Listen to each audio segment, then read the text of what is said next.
Hi everyone.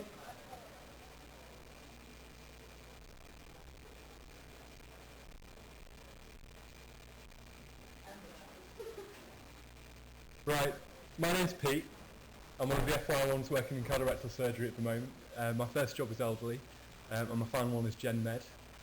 Today I'm going to be talking about haematology and transfusions. So what we'll do is kind of go over the stuff that's in your APT conditions. So the main one is anemia, and in particular iron deficiency anemia, which sounds like a bit of a dull topic, but there's quite a lot to go through. We'll talk about transfusion from an F1 perspective. There's loads of things that you'll get asked to do in relation to it when you're on the ward. So I'll give you some tips and debunk some myths surrounding that. We'll go over some transfusion reactions. And the main one in your syllabus is the non-haemolytic reactions, but actually they're the least serious probably. So we'll go through the other ones as well first. And then everyone gets really confused about hematological malignancies, and I did as well, still do. So this is my really simplistic approach to kind of defining them, and it's just a sort of tree or framework, if you like, to kind of hang the rest of your revision off, just explaining what they are. So first of all, everybody breaks anemia down into sort of microcytic, normocytic and macrocytic, and I break down macrocytic into megaloblastic and non-megaloblastic. So if we start with microcytic anemias, I find it useful to think of them in terms of what causes it to be microcytic. And the problem here is with hemoglobin synthesis. So anything that prevents you from synthesizing hemoglobin is going to give you small red cells. So iron deficiency anemia, obviously because you haven't got the iron to combine into heme. Thalassemias, that's a genetic disorder that's affecting the synthesis of hemoglobin. Sideroblastic anemia I've put in there as well, just so that you can forget about it really.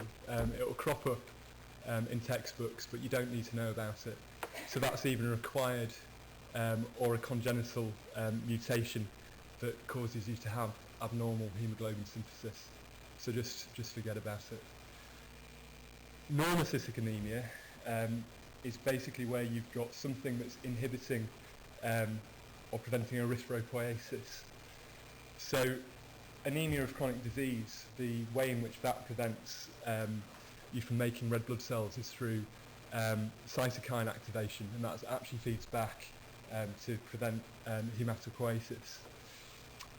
Acute blood loss, basically you get obviously a lower number of blood cells, and it's only when you hemodilute, so immediately after some blood loss you're not going to see a drop in hemoglobin, but if you fill somebody with fluids after they've had an operation and lost some blood, then you'll see a hemoglobin drop.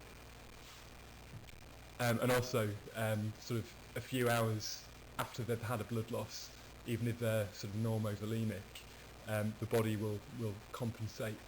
So it'll take fluid from the third space, and then you'll get the hemodilution, even if you've not given them fluids. Renal failure, that's because you're not secreting the erythropoietin, and obviously you've also got chronic inflammation there as well, and cytokine activation. So that's a nice way to think about it. So you're not producing cells in the normal way, so there are fewer of them, but they're the right size. Macrocytic, I divide, as I said, into megaloblastic and non-megaloblastic. All that megaloblastic means is that it's a big kind of cell that's bigger than it should be. And the reason for that is that you have inadequate DNA synthesis. So the mechanism behind that is that you've got folate deficiency somewhere along the pathway. B12 does it too, but that's only because it prevents the recycling of folate. And what folate is needed for is for synthesizing sort of purine bases.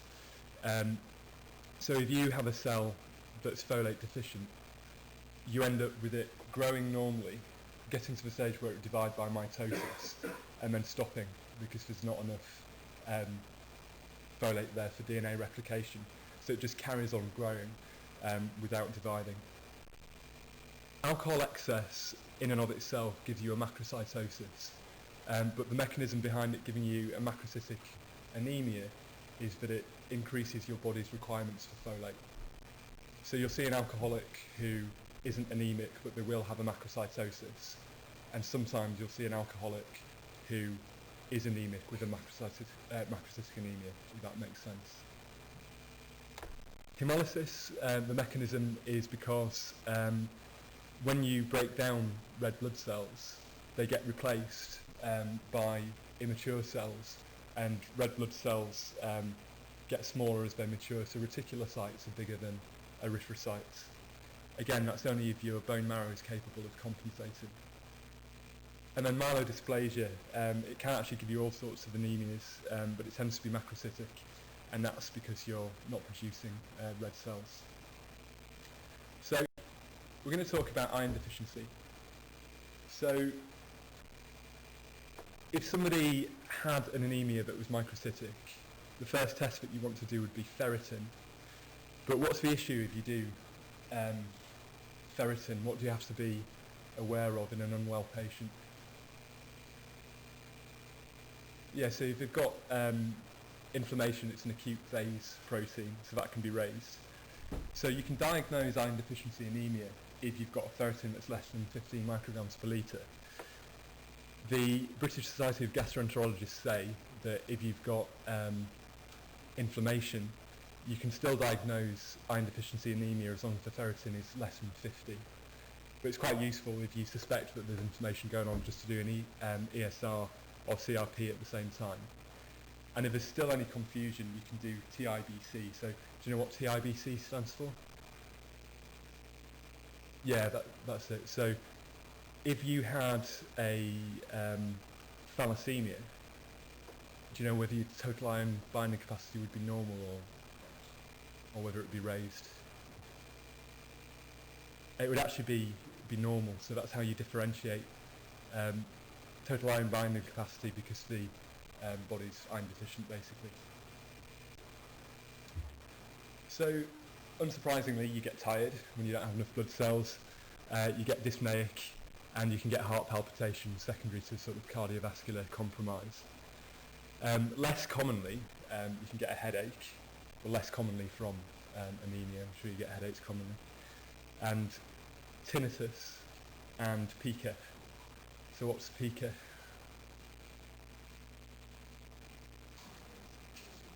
So what's that? Yeah, wanted to eat weird things. So if you want to eat a lump of coal or a brick or something like that, that's pica. And then if you leave iron deficiency anemia for long enough, you can develop signs of heart failure from it, so peripheral edema and things like that. So, from the top, what are these signs called? Yep. Subconjunctival pallor, yep. Glossitis. And the last one, koilonychia, yeah, that's right. I always get confused between that and leukonychia. So the causes of iron deficiency, you might have noticed that I like to divide things up, are excessive loss of iron and inadequate intake or absorption of iron. So the most obvious one, the most common one in a young woman would obviously be menorrhagia. And then after that, you're looking for a GI source. So patients who are on NSAIDs, they don't actually have to be symptomatic, but you can get gastric erosions that are subclinical and cause you to lose blood. Peptic ulcer disease, obviously. Angiodysplasia is quite a common thing as patients get older, so that can be lower GI or upper GI, and they can have bleeds from that. And then obviously cancers of the GI tract. Other malignancies are important to consider. So in a woman who is over the menstrual age and who had PV blood loss, what would you be thinking about? Yeah, endometrial cancer. And renal malignancies as well, through a variety of mechanisms, are going to give you an anemia. So inadequate intake, iron is absorbed in the duodenum. So celiac disease is going to impair your absorption of iron. I've put that it can be macrocytic, but that's a slightly different mechanism. We might come back to that if we've got time later on. Crohn's, why not ulcerative colitis?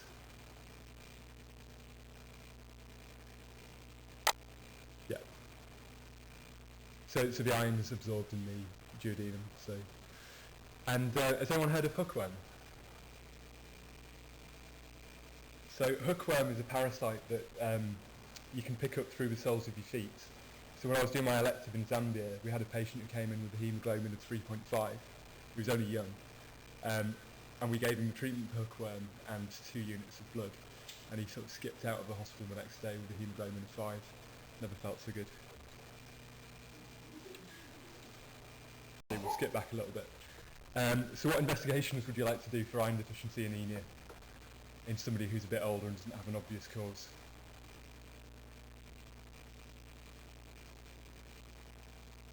Sorry, speak up a bit. Endoscopy, yeah, and to go with endoscopy, colonoscopy as well. Any other investigations?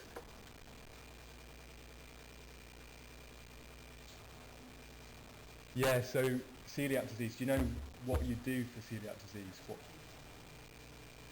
So there's, the one that I know is anti-tissue transglutaminase antigen. Yeah, that's it, yeah, you're just abbreviating it. And you do urinalysis as well, to look for any blood in the urine. And if you're like me and you like these minutiae, then you do a fecal microscopy for hookworm. But you get laughed at if you suggest that. So, and things like hysteroscopy or transvaginal ultrasound if you're worried about endometrial cancers. But your big one is that OGDs and colonoscopies need to be done as a 2-week wait if you've got any suspicion of there being a GI malignancy. So they're dyspeptic or they've got reflux symptoms or any dysphagia. So management is dead simple really. You just give iron 3 times a day. Ferrous sulfate is the go-to thing. Patients often don't tolerate ferrous sulfate very well, so you just switch them around so you can give other types of iron, succinate and fumarate and things like that. The aim is to raise the haemoglobin by 1 gram per week, and once you've got them into normal range, then continue for 3 months. Some people will talk about transfusion, but there's actually quite a few, relatively few indications for transfusion, as we'll talk about in a minute. If the HB is under 80, you'd probably consider it, and especially if you're symptomatic. So has anyone got any questions about iron deficiency anemia before we move on? No. So, transfusion tips. I get asked a lot to put a grey or a green or an orange cannula into an 87-year-old lady for her to have a transfusion. And obviously that's not possible or ethical. So don't let nurses tell you that you need one. A blue cannula is not ideal, but it will suffice. A pink if you can get it in. Blood can be given at its slowest at 4 hourly. Any slower than that and it has to be disposed of. So for most people I tend to go for 3 hourly, unless you have any other reason not to. If you're a bit older, I'd go for 4 hourly. And you don't really need to give furosemide between each bag. That's not really done so much anymore. If you're giving it 4 hourly, and you tend to only give a couple of units at a time. And if you needed to give more and it was an elderly patient, probably just separate it out by a day and give another 2 bags for the next day. You'll get asked a lot to do transfusions overnight, especially when you're on surgery. Surgeons are a bit transfusion happy, so you have to argue your case. So the nurses won't like doing it because they have to do observations really regularly, and the patients won't thank you for it because they have to have the sleep disturbed. Most operations just need a group and save. The pre-op assessment will normally make it clear if they need more, if they need any units ordering up, and they can get a couple of units in 45 minutes maximum from a group and save. So I don't think you need to cross-match any units if you're clerking a patient before theatre. Cytomegalovirus negative blood, that's on the forms, but I've never had to give it. It's just for patients who have had a transplant or have got AIDS rather than HIV. HIV should be fine as long as they've got a low CD4 count. And the other thing that I always do, I don't know whether you should or not, is put not known on all the forms. because my reasoning is that they're going to check it anyway, and I don't know if they've got antibodies or if they had a transfusion 2 years ago. You don't have time to go through the notes and find out. Is that bad? No. Yeah. Yeah, I'm sure you'll be fine.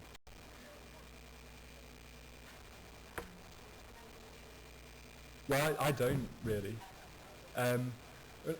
Unless they've got severe heart failure, but then you discuss with a cardiologist about giving blood at first anyway, so they'd give you some advice. So normally just give it 4 hourly. And as I said, if you're giving a big transfusion, try and separate it out over 2 days.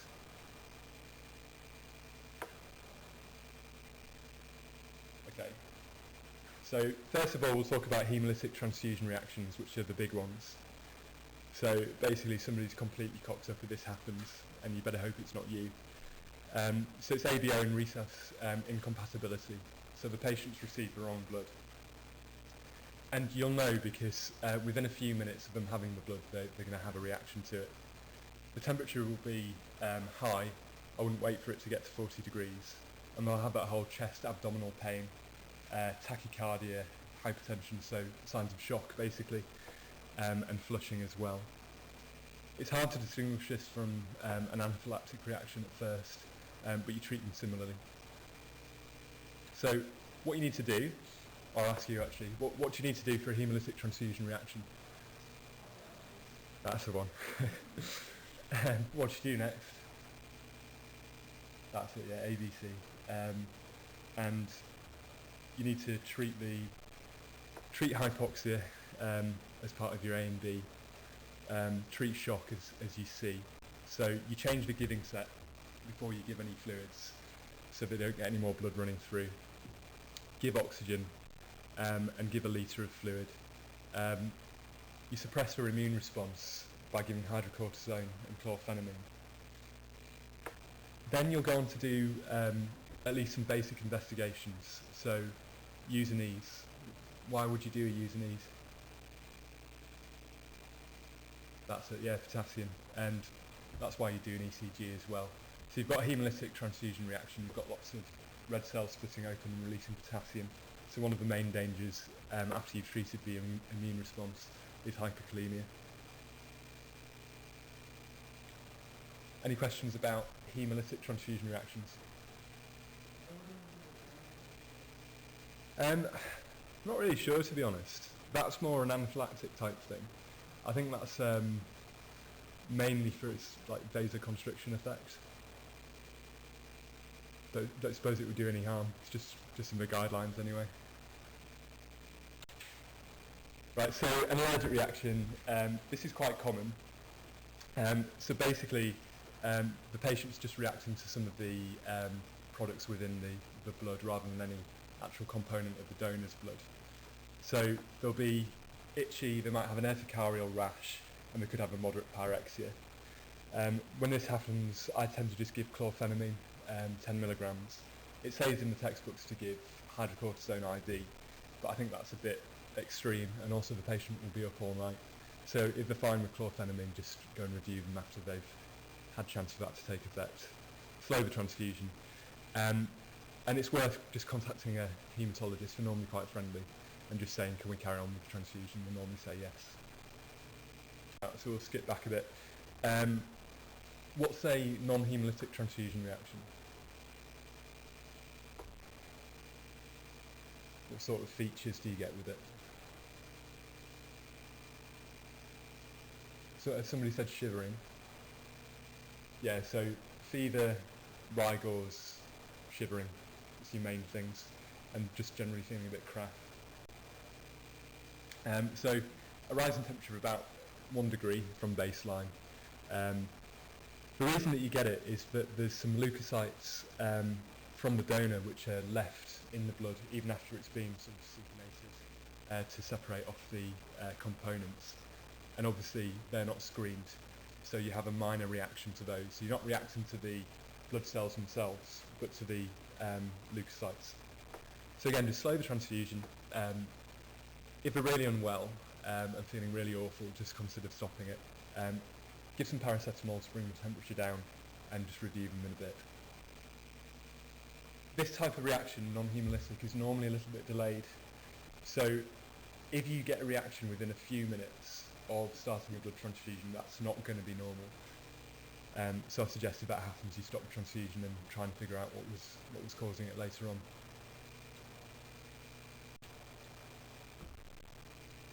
The last one, this is quite small print. So again, like sideroblastic anemia, it's so that you're aware of it and then you can forget about it. So what happens is you've got leukocyte antigens that are in the plasma of the donor's blood, or if they're using fresh frozen plasma, it's more likely. And they cross-react with the patient's own leukocytes. So it's normally neutrophils that are in the lungs, and that reaction causes capillary leak. So you get a non-cardiogenic pulmonary edema. It can be really severe, and you can get acute respiratory distress from it, but it's not very common. And most patients, I think, have this and never know about it. So forget about it, really. Is how far down this pathway they've got. So acute leukemias tend to be more immature cells. So they're more like the blast cells, which are dividing more rapidly, which is why it's acute. As the cells get more differentiated, they divide less rapidly. So that's more likely to be chronic. So that's my patented diagram. Take that away with you for free. Just think of it like that. In terms of etiology, incidence, all of these get more common in elderly patients, and acute lymphoid leukemia has a peak as well in children. So it's much more common in children, acute lymphoid leukemia, and then dies away, then has a peak again in the elderly. All the others get more common as you get old. So this is my simple diagram of what's happening. Do you like that little graphic? So you've just got uncontrolled division of cells within the bone marrow, and eventually this will cause you to have bone marrow failure, which is when you get your signs and symptoms. So what sort of signs, symptoms rather, do you get from leukemias?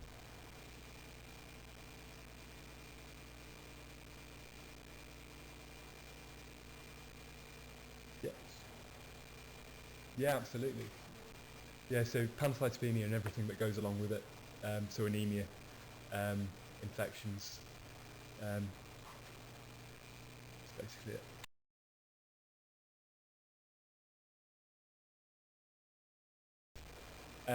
What's the difference between Hodgkin's and non-Hodgkin's lymphoma? Did you all say Reed-Sternberg cell? I couldn't hear. Yeah. So this is a Reed-Sternberg cell, and in case you can't tell the difference, this is an owl. So owl, Reed-Sternberg cell. So these are just big B cells really with 2 nuclei in. I don't know why it's significant. I don't know why they've picked this, but basically Hodgkin's lymphomas have these, non-Hodgkin's lymphomas don't. But I don't think you need to know anything more about it than that. Any questions about lymphoma? It's just a quick overview to give you something to hang your knowledge off.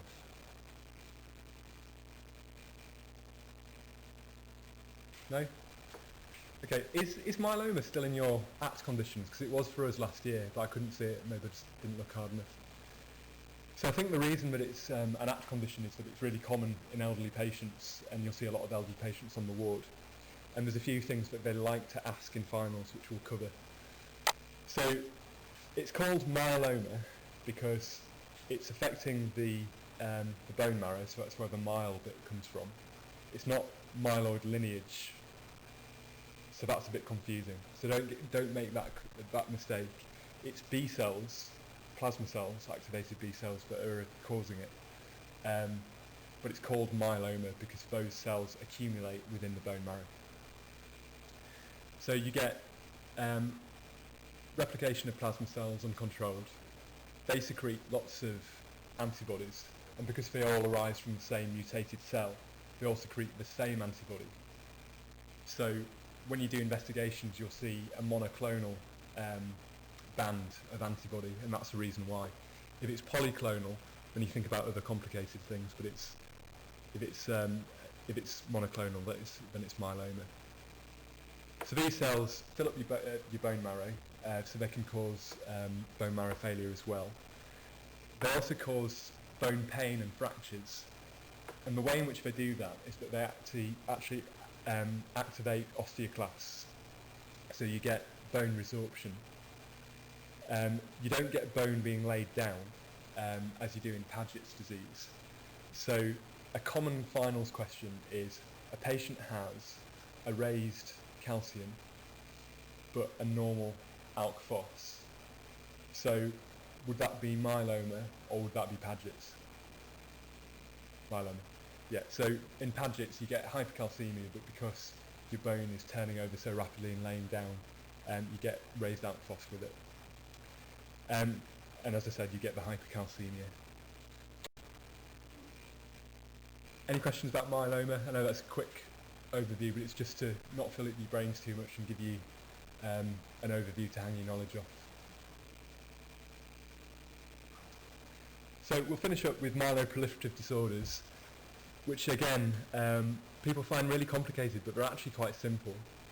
So if you have loads and loads of red blood cells, then that's polycythemia rubra-vera. And it's important to distinguish that from polycythemia rubra-vera, which is a myeloproliferative disorder, and polycythemia, which is a secondary thing from other causes. So what other things would give you a polycythemia that's not a myeloproliferative disorder? Yeah, COPD, altitude, anything that increases your oxygen requirements in the long term. If you've got lots of megakaryocytes, they obviously become platelets, so you get essential thrombocythemia, which means a lot of platelets in the blood. If you have that, you can get blood clots, so DVTs, PEs, that sort of thing. And the treatment for that is dead simple. So if they're not too unwell from this, you just give aspirin as an antiplatelet. And if they're dividing really rapidly, then you can give hydroxycarbamide to suppress it further.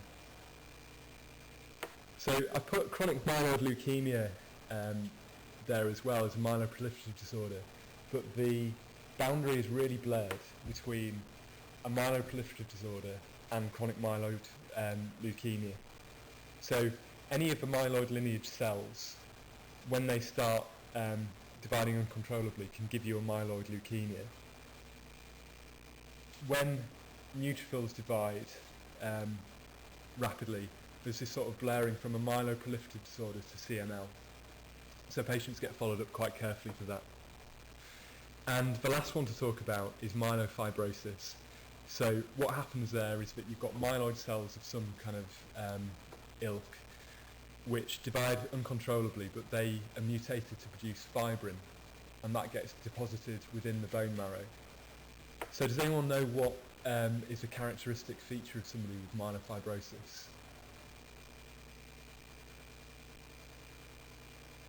I don't know if anyone said it, but you get a massive, massive spleen. So if you're revising for OSCEs and you want to feel a spleen, go to Ward 92 and look for a patient with myelofibrosis and have a feel of their abdomen.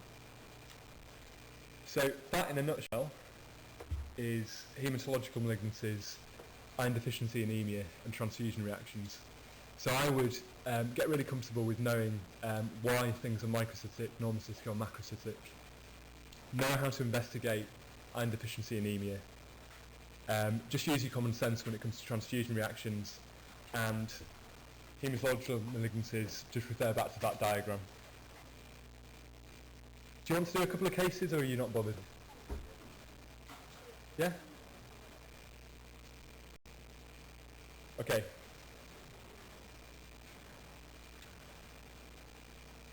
So, case 1. This is a 28-year-old man. He complains of a dull aching pain in the right axilla that occurs several minutes after drinking alcohol. We didn't go over this one. It's a bit of a harsh question to see if anyone knows. What's the most likely diagnosis? Sorry? That could be something that could contribute to what he's got.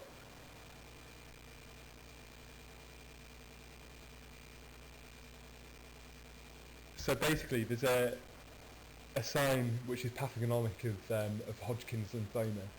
It's not very common, but if they have it, they almost definitely have Hodgkin's, which is when you drink alcohol, a few minutes later, you get this pain in the lymph nodes that are affected. So I've given you that.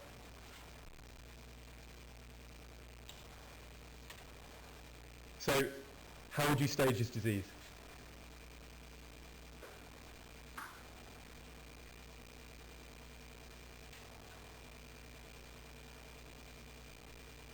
Sorry, I can't hear. Yeah, perfect. Anarbol 1A.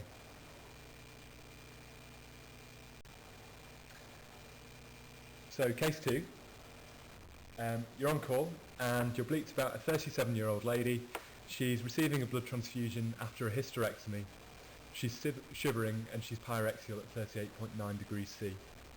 What would you want to do? What would you want to know?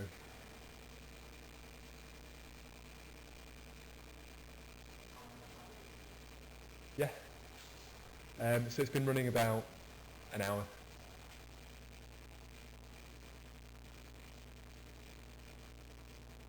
Yeah, so basically you just want to know the rest of her observations, really, don't you? You want to know if she's tachycardic. You want to know what her blood pressure is. That's going to give you an idea of whether she's in shock. Most likely diagnosis if her obs are normal. Yeah. So what are you going to do? Yeah.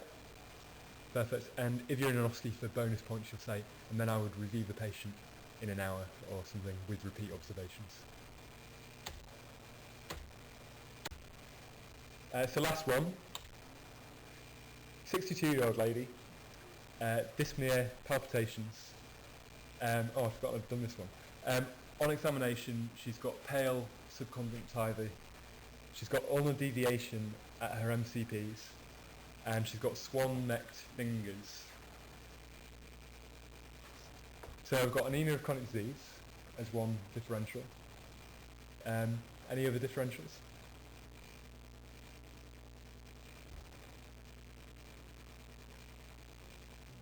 So it could be any kind of anemia so far, couldn't it? So what history would shed a bit more light onto what might be going on?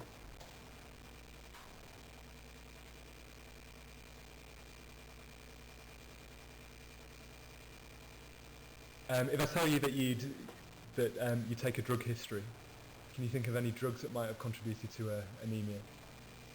Yeah, there we go. So methotrexate,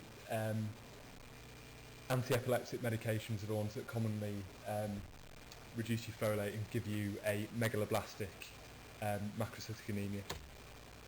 So we've been through that.